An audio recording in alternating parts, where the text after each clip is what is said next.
Là aujourd'hui, enfin ce soir, vous nous annoncez 3 500 €. Clairement, il y a un très gros écart.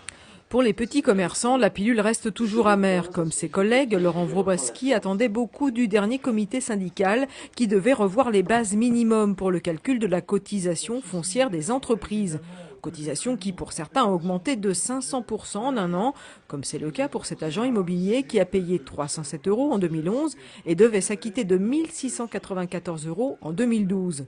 Les bases ont donc été revues. Une nouvelle tranche créée pour 2013. Les bases passent de 2 000 à 1 500 € pour les chiffres d'affaires de moins de 100 000 € et de 6 000 à 3 500 € pour les chiffres d'affaires supérieurs à 100 000. L'annonce qui a été faite de passer donc pour les entreprises qui ont un chiffre d'affaires supérieur à 100 000 €, le faire passer au curseur de 3 500 au lieu de 6 000, certes, mais surtout au lieu de 1 093 de l'année dernière. Ça nous représente malgré tout toujours une augmentation de 350%. Mardi 11 décembre, quand nous avons rencontré M. Cadalbert suite à un rassemblement, manifestation que nous avons fait, lui nous avait annoncé que le curseur serait mis aux environs de 2000.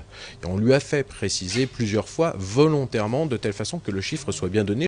Cet agent immobilier parle même de trahison. Les mots sont forts, mais la colère est là. Au sein de son association, il a déjà enregistré une 50aine d'adhésions et affirme rester mobilisé en 2013. De même pour les confédérations.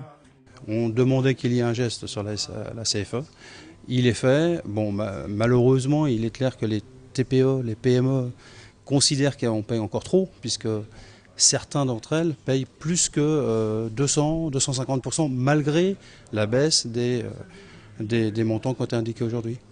Donc on aura préféré que ça aille un petit peu plus loin.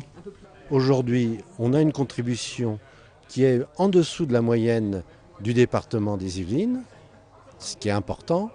Et quand on rapporte cette contribution aux effets du développement de la ville nouvelle, ce qui leur permet d'avoir leur activité d'entreprise dans la ville nouvelle, c'est effectivement une contribution qui est à la hauteur de ce qu'apporte la ville nouvelle à toutes ces entreprises. On demande instamment que cette loi doit changer, et en particulier qu'elle soit basée sur la valeur ajoutée, sur les bénéfices et pas sur le chiffre d'affaires, qui n'a pas grand-chose à dire. Donc encore une fois, c'est une loi injuste, mal foutue et qu'effectivement, il va falloir revoir.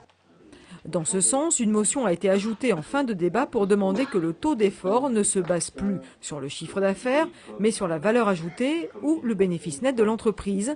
Les commerçants de Magny, de leur côté, se réuniront en assemblée générale en janvier prochain pour définir la suite de leur mouvement.